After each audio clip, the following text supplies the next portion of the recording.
বিসমিল্লাহির রহমানির রহিম। ইন্নাল হামদুলিল্লাহ আসসালাতু ওয়াসসালামু আলা মান লা নাবিয়্যা বা'দা ওয়া আলা আলিহি ওয়া সাহবিহি ওয়া বারিক ওয়াসাল্লাম। রব্বি ইশরাহ লি সাদরি ওয়াসসির লি আমরি ওয়াহলুল উকদাতাম মিন লিসানি ইয়াফকাহু কওলি। রব্বি জিদনি ইলমা, রব্বি জিদনি ইলমা, রব্বি জিদনি ইলমা। আলহামদুলিল্লাহি তাওয়াক্কালতু ওয়া ইলাইহি উনীর। আম্মা বাদ ওয়া মা তৌফিকি ইল্লা বিল্লাহ। সকল প্রশংসা আল্লাহ সুবহানাহু ওয়া তাআলার জন্য, যিনি আমাকে এই রাতের বেলায় অল্প পরিবেশে প্রায় 12টা পার হয়েছে, কিছু লাইফে এসে মাসিক আত-তাহরীরের ফতোয়া সংকলন 19তম পর্বের এই বই থেকে কিছু ফতোয়া আমরা জানার জন্য চেষ্টা করতেছি। আল্লাহ রাব্বুল আলামিন যেন আমাদেরকে তৌফিক এনায়েত করে। আমরা বলি আল্লাহুম্মা আমিন। আল্লাহ, তুমি আমাদেরকে তৌফিক এনায়েত করো, আমরা যাতে এই ফতোয়া সংকলন থেকে কিছু ফতোয়া আজকে ভিডিওর মাধ্যমে শুনতে পারি। অগণিত দরুদ ও সালাম বর্ষিত হোক প্রিয় নবী আকরামদার আহমদ মুস্তাফা মুহাম্মদ মুস্তাফা সাল্লাল্লাহু আলাইহি সাল্লামের উপর। আমরা সমস্যারে সবাই বলি আল্লাহুম্মা সাল্লি আলাইহি আল্লাহুম্মা বারিক আলাইহি। আম্মা বাদ। তো আজকের ফতোয়া সংকলনের বিষয়টা হলো কবরের আযাবের বিষয়টি কোরআন দ্বারা প্রমাণিত কি? কবরের আযাব অস্বীকারীর পরিণতি কি? তো আমরা এর থেকে কিছু দেখা যাক উত্তরে কি আসে, তা জবাব হ্যাঁ প্রমাণিত। যেমন আল্লাহ বলেন, আল্লাহ মুমিনকে দৃঢ় বাক্য দ্বারা দৃঢ় রাখেন ইহজীবন ও পরজীবনে। সূরা ইব্রাহিমের 14 নম্বর সূরা এটা, আর 27 নম্বর আয়াতে আল্লাহ রাব্বুল আলামিন বলেছেন যে আল্লাহ মুমিনদের দৃঢ় বাক্য দ্বারা দৃঢ় রাখেন ইহজীবন ও পরজীবনে। তো এখান থেকে বুঝতে পারেন ইহজীবন এবং পরজীবন বলতে দুইটা জীবন আছে। তো মাঝখানে যে সময়টুকু আমরা অতিবাহিত করি সেটা হলো কবরের জীবন। রাসূল সাল্লাল্লাহু আলাইহি সাল্লাম বলেন, উক্ত আয়াতটি নাজিল হয়েছে কবরের আযাব বিষয়ে। যখন তাকে বলা হবে তোমার প্রতিপালক কে, সে বলবে আমার প্রতিপালক আল্লাহ, আমার নবী মুহাম্মদ সাল্লাল্লাহু আলাইহি সাল্লাম। বুখারী মিশকাতে এটার উপরে হাদিস আসছে। অবশেষে ফেরাউন সম্প্রদায়কে আল্লাহর কঠোর শাস্তিতে ঘিরে ধরে, আর আগুনকে তাদের সামনে পেশ করা হয় সকালে সন্ধ্যায়। আর যেদিন কিয়ামত সংঘটিত হবে সেই দিন ঘোষণা করা হবে ফেরাউনের অনুসারীদেরকে কঠোরতম আযাবে প্রবেশ করাও।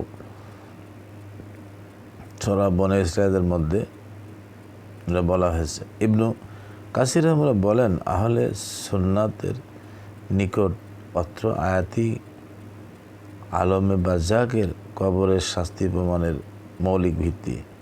ইবনু কাসির তাফসীর সূরা গাফির, আমি বলতে ভুল হয়েছে, সূরা গাফির মানে সূরা মুমিন 40 নম্বর সূরা 45-46 নম্বর আয়াতে এটা বলা হয়েছে।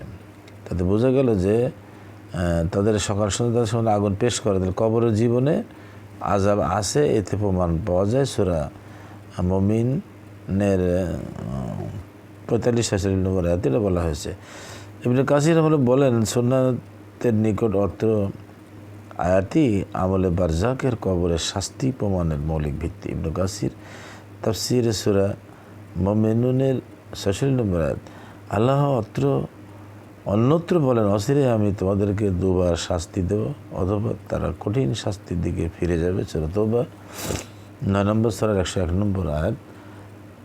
হাসান বসরি কাদাতা বলেন, দুবার শাস্তির অর্থ রোগ শোক ও বিপদ-আপদের মাধ্যমে প্রথমবার দুনিয়াবী শাস্তি এবং দ্বিতীয়বার কবর আযাবের শাস্তি। তাফসীর ইবনে কাসির বুখারী জানাজা অধ্যায় 85-তে বলা হয়েছে। কবরের শাস্তির ব্যাপারে আয়েশা রাদিয়াল্লাহু বলেন, প্রশ্নের জবাবে রাসূল সাল্লাল্লাহু আলাইহি সাল্লাম বলেন, কবরের আযাব সত্য। বুখারী শরীফের 1372 নম্বর হাদিস, মিশকাত শরীফের 128 নম্বর হাদিস। আমরা দেখে নেব ইনশাআল্লাহুল আজিজ। তো এখানে কবরের আযাব স্পষ্ট প্রমাণ কোরআন এবং হাদিসে দুই জায়গাতে আমরা পাবো ইনশাআল্লাহ আজিজ।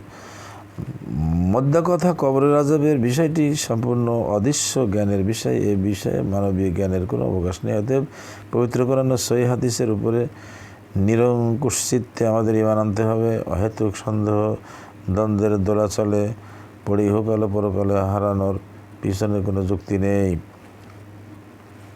কবরের আযাব গায়েবী বিষয়, আর গায়েবীর উপর ঈমান আনতে অস্বীকারী ব্যক্তি মুমিন নয়। অস্বীকারী ব্যক্তি মুমিন নয়। তো আল্লাহ রাব্বুল আলামিন সূরা বাকারা 2 নম্বর আয়াতে বলা হয়েছে যে অস্বীকারী ব্যক্তি মুমিন নাই। তো গায়েবের উপর ঈমান আনতে অস্বীকারী, মানে যারা আল্লাহর গায়েবের বিষয়ের উপর ঈমান আনতে অস্বীকৃতি জানায়, তার দ্বারা মুমিন না, এটা বলেই আল্লাহ রাব্বুল আলামিন বলছে তারা মুমিন নয়। তাহলে আমরা গায়েবের উপর অবশ্যই আমাদের ঈমান আনতে হবে যে আল্লাহ ছাড়া গায়েব কেহ জানে না। কেননা এর মাধ্যমে সে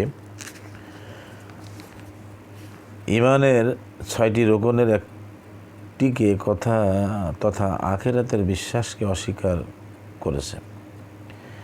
তো যখনই গায়েবের বিষয়টা তার সন্দেহে দোলাদানে সে থাকবে, তখন তো সে আল্লাহ রাব্বুল রোকনের ভিতরকে একটি পার্ট আখেরি বিশ্বাসকে অস্বীকার করেছে।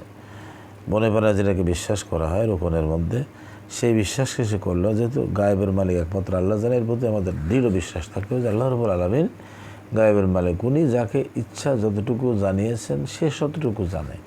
তো যেটা জানা হয়ে যায় সেটার গায়েব থাকে না। তো জানিয়েছেন বলেই তো গায়েব যেটা জানিয়ে দিয়েছে এটা সবাই জানে। আর যেটা জানিয়ে দেন নাই, যেটা জানেন মানুষের কল্পনার বাইরে, ওইটাই তো গায়েব। আল্লাহ রাব্বুল আলামিনের কাছে এটা সংরক্ষিত, আল্লাহু আলাম। তো প্রশ্ন দেখা যাক, যে আমরা এখানে প্রশ্নতে উত্তর পেলাম যে কবরের আযাব সম্পর্কে অনেক আলেম অনেক রকমের বিষয়াদি নিয়ে ভাবা চিন্তা করতেছে। যাই হোক, এটা আল্লাহ তাদেরকে তুমি বুঝ দান করো।